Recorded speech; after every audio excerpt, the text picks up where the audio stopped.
반드시 진료를 받아보시는 게 좋겠죠. 네, 치료법을 좀 알려주세요. 사실 무좀의 치료법이 딱 통일돼 있는 게 아니고요. 특히 발무좀 같은 경우는 증상에 따라서 치료가 조금 나뉠 수가 있거든요.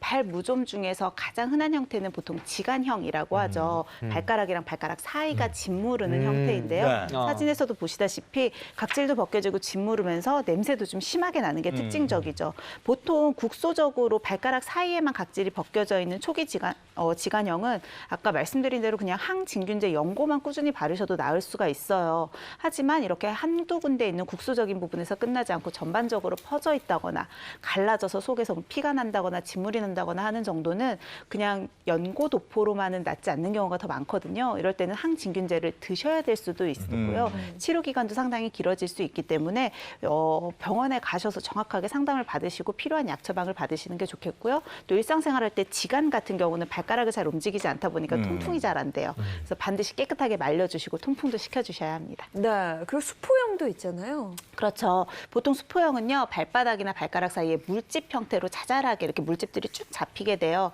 이게 여름철에 특히 많이 나타나는 형태이거든요. 그리고 가려움증을 많이 동반을 하기 때문에 긁으면서 이제 물집이 터지죠.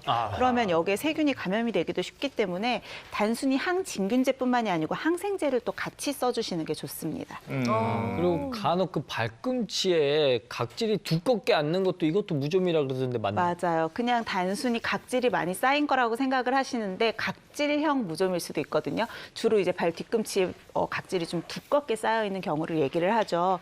이런 경우에는 뭐 증상이 특별히 없기 때문에 무좀인지 모르고 지나가는 경우가 많지만 이것 역시도 방치하게 되면 다른 형태의 무좀들을 불러일으킬 수도 있고 또 심한 경우에는 발바닥이 논바닥처럼 갈라지고 피가 나게 되죠. 거기다가 여기에 항진균제를 바른다고 해도 흡수가 되지 않는 경우들이 굉장히 많아요. 그래서 단순히 연고만 도포라는 게 아니고요. 그 전에 앞서서 피부결을 좀 완화해주고 각질층을 녹여줄 수 있는 피부 연화제를 먼저 쓰신 후에 적절한 치료가 들어가야 합니다. 또 나이 들면 손발톱이 왜 더 두툼해진다, 두꺼워진다 이런 얘기 있는데 이것도 무좀하고 관계가 있다고 들었어요. 네, 그 나이가 들면 이제 손발톱도 이제 변하게 되죠. 이제 뭐 이렇게 손톱도 얇아지고 잘 부서지고 그러면서 이제 좀 얇아집니다. 네. 그런데 이제 문제가 되는 경우는 이제 손톱이 만약에 두꺼워지면서 잘 부서지고 갈라진다. 그럼 이건 손발톱 무좀일 가능성이 커요. 굉장히 이렇게 구분을 잘 하셔야 되는데 다시 한번 정리하면 노화에 의한 경우는 손발톱이 얇아지지만 무좀에 의한 경우는 손발톱이 두꺼워지기 때문에 구분을 잘 하셔야 됩니다. 그러면 손발톱 무좀은 어떻게 해야 되는 거예요?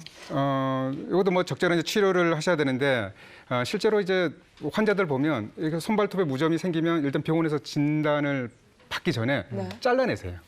잘라내면 되겠지. 그런데 이게 잘라낸다고 되는 게 아니고 실제로 손톱이 자라나는 부위에 균이 상주하는 경우가 있기 때문에 계속 자라나는 손톱까지 손발톱 무좀으로 이렇게 해서 심해지기 때문에 적절한 치료를 반드시 정확한 진단과 통해서 적절한 치료를 받으셔야 됩니다. 근데 이 무좀이요. 아까도 잠깐 언급했는데 이게 완치가 안 되는 것 같더라고요. 이게 완전히 고칠 수가 있습니까? 사실 완치가 불가능한 질환은 아닌데 그렇게 느끼시는 이유는 재발이 흔하기 때문에 그래요. 일반적으로 피부에 생기는 무좀 같은 경우는 4주 이내에 항진균 치료를 제대로 했을 경우에 완치가 가능한데 손톱이나 발톱형 무좀 같은 경우는 아까 한동원 선생님 얘기하신 것처럼 얘네들은 치료 자체도 어렵고요. 새로 다 자라날 때까지 거의 1년 이상의 시간이 필요한 경우들도 있거든요. 그러니까 충분히 완전히 끝날 때까지 치료를 다 하지 않으면 중간에 좀 약간 비활성화돼 있던 무좀균이 다시 활성화하면서 재발하는 경우도 많고 발톱에 있던 무좀균이 피부로 옮겨가면서 새로 생기게 되는 경우들도 많게 되겠죠.